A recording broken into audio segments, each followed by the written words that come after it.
its way to U.S. territories, including the U.S. Virgin Islands. We're seeing it, Jim Acosta.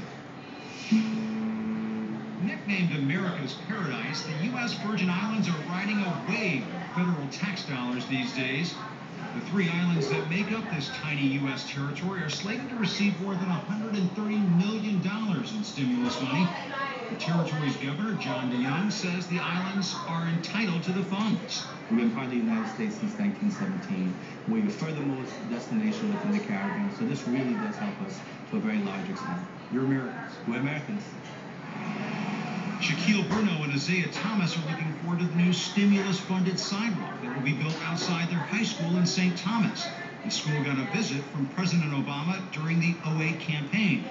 Be safer for the children walking home up the hill. Wow, look how excited! And TV ads in the islands urge residents to apply for $8 million in Energy Department grants to buy stimulus-funded solar hot water heaters.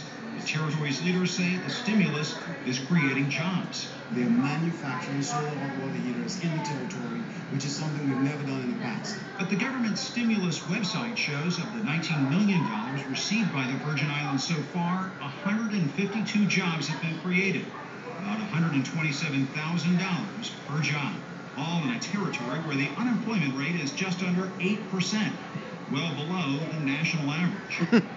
What the stimulus has done is it has alerted American people to how government works in general. Because the money went into existing programs, people are beginning to understand how many of them simply don't work that efficiently. Even in Paradise, there's a debate over how the stimulus is being spent. Last year, the territory's legislature passed a bill requiring the governor to disclose exactly where stimulus dollars are going. The governor vetoed the legislation.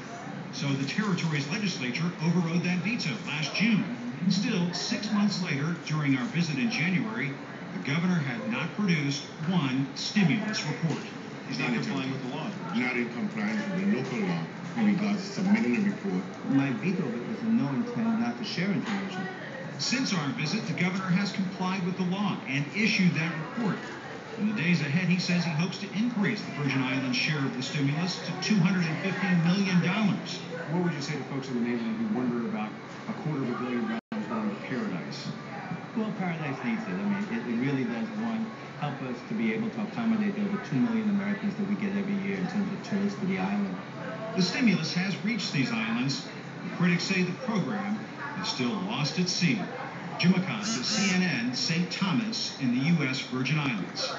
Time now for your top of the hour reset. I'm Tony Harrison, CNN.